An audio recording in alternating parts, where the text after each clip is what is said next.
आज सबसे पहले रिजवान भाई मैं आपके पास आऊंगा और आपसे मैं शुरू करना चाहता हूं। काशी की हमने बात कर ली, मथुरा की बात कर ली, अयोध्या में एक लड़ाई सुप्रीम कोर्ट के फैसले के बाद रास्ता साफ हुआ मंदिर का, और शिवालय मस्जिद की बात। ऐसे कितने जख्म हैं, ऐसे आस्था पर कितने प्रहार हैं रिजवान भाई? ये तो सिलसिला बड़ा अंतहीन लगता है। जी हाँ, शुक्रिया। जी हाँ, जय हिंद, वंदे मातरम। देखिए, मैं क्योंकि लखनऊ का हूँ, शिवालय वाली ये जो मस्जिद है इसके बारे में भी मैंने सुना था, पर ये नहीं पता था कि एकदम से ये एक मुद्दा बन जाएगा। जो बाबरी मस्जिद कहा जाता है, अगर आप रिकॉर्ड्स उठा के देखें तो ये भी एक टाइम पे जन्मभूमि मस्जिद कहलाती थी। बाद में बाबरी मस्जिद रिकॉर्ड्स में आ गया, पर पहले ये जन्मभूमि मस्जिद कहलाती थी। वैसे ज्ञानवापी मस्जिद का है। तो देखिए, दो तीन चीज़ें बड़ी बेस चीज़ें हैं जो हम लोगों को इस देश में माननी पड़ेंगी। कुछ सरकार की भी गलती है और कुछ हम मुसलमानों की गलती है। पहले तो मुसलमान एक बात माने, दो में से एक बात माने। पहला कि क्या जो मुस्लिम आक्रांता आए उन्होंने मंदिर तोड़ के मस्जिदें बनाई? पहला बेसिक क्वेश्चन।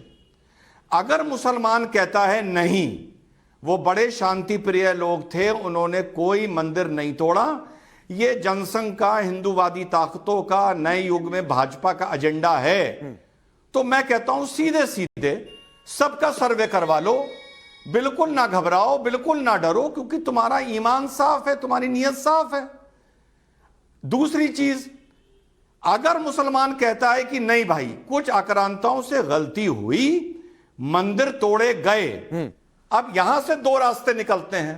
पहला रास्ता तो यह निकलता है कि हम सामूहिक तौर पर हिंदुओं से माफी मांगे कि भैया उन आक्रांताओं ने ये गलतियां की, हमें माफ कर दो, और माफी के बाद बैठ के हम हिंदू भाइयों के साथ कोई रास्ता निकालें। और ऐसा नहीं है अब कोई आदमी कहेगा अरे भाई हम क्यों उनके लिए माफी मांगे। जब जर्मनी ने पोलैंड में इन्वेजन किया था और कत्लो-आम किया था हिटलर ने, उसके 50 साल बाद जर्मनी ने यूरोप से और पोलैंड से माफी मांगी थी। जो ट्रेन यहूदियों को लेकर कंसंट्रेशन कैंप में जाती थी, उस फ्रेंच रेलवे कंपनी ने यहूदियों से माफी मांगी थी। ऐसे 50 किस्से हैं दुनिया में जहां पर आपके पूर्वजों ने अगर कोई गलती करी तो नई पीढ़ी ने विक्टिम से माफी मांगी है। ठीक, तो पहले तो यह तय कर लो कि मंदिर तोड़े या नहीं तोड़े। नारायण दत्त तिवारी ना बनो जो कह रहे थे डीएनए ना करो, डीएनए ना करो, और बाद में दूध का दूध पानी का पानी हो गया कि बेटा किसका था।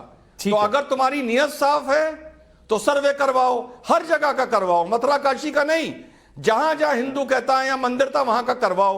और अगर नियत साफ नहीं है, मंदिर तोड़े गए, तो हिंदुओं से माफी मांगो और बीच का रास्ता निकालो।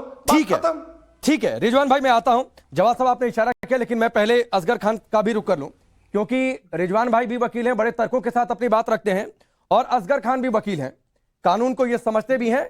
ये अलग बात है, कई बार उनकी परिभाषाएं थोड़ी सी अलग हो जाती हैं।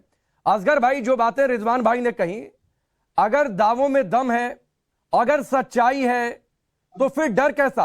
अब शिवालय मस्जिद को लेकर यह पूरा बवाल है, तो हो जाने दीजिए सर्वे। क्यों कुछ लोग वहां पर पहुंच गए एतराज करने के लिए? साहब, जांच नहीं होनी चाहिए? आज पहली बार मैं देख रहा हूं भाई के रिजवान भाई ने तारीख पे बात करी है, वरना मैं भी और रिजवान भाई भी, चूंकि वकील हैं रिजवान भाई, तो हमेशा कानून पे हम लोग ज्यादा बात करते हैं। तो जहां तारीख की बात है, तारीख को जिस तरीके से तोड़ मरोड़ के पेश किया जा रहा है वो पता सबको है। ये बात दूसरी है कि हम कभी कह देते हैं, कभी नहीं कहते, लेकिन कानून भी हमारे मुल्क का कानून सर्वोपरि। असगर भाई, प्लेसेस ऑफ वर्शिप एक्ट भी किस तरीके से, किस दबाव में बना, और मथुरा पर आप कुछ दिन पहले बहुत जोर शोर से विरोध कर रहे थे। मई 2022 में कोर्ट ने आदेश दिया कि ये तो मुझे सिर्फ 10 सेकंड दे दीजिए। ठीक है, और जांच, और आप अपनी बात रखिएगा, आप अपनी बात रखिएगा। आप जिस 91 एक्ट की बात कर रहे हैं, क्या वो ये मना करता है कि लखनऊ में शिवालय मस्जिद को लेकर जांच नहीं होनी चाहिए? बिल्कुल, जो प्लेसेस जैसे हैं, नहीं तो जांच से कहां मनाई है? वैसी की वैसी रहेंगे। उसका स्वरूप बदल गया क्या? नहीं, जांच से स्वरूप बदल जाता है। आप जांच किस लिए कर रहे हैं बताइए, आप मुझे बताइए। ये तो बात की बात है ना, ये तो उसके बाद किस लिए कर रहे हैं, ये उसके बाद मसला आएगा कि स्वरूप बदलेगा नहीं बदलेगा, फिर संविधान देखेगा कि वो प्लेसेस ऑफ वर्शिप एक्ट के अंदर आता है नहीं आता है, ये तो उसके बाद की बात है। लेकिन 91 का एक्ट क्या कहता है कि जांच भी नहीं होनी चाहिए? मुझे सिर्फ एक सवाल का जवाब दे दिए। हर चीज का कोई मकसद होता है। वी आर नॉट अरे नहीं, मकसद इसके बाद आएगा। अपनी एनर्जी नहीं, अभी मकसद क्या है नहीं है, अभी मकसद क्या है नहीं है, ये तो इसके बाद की बात है।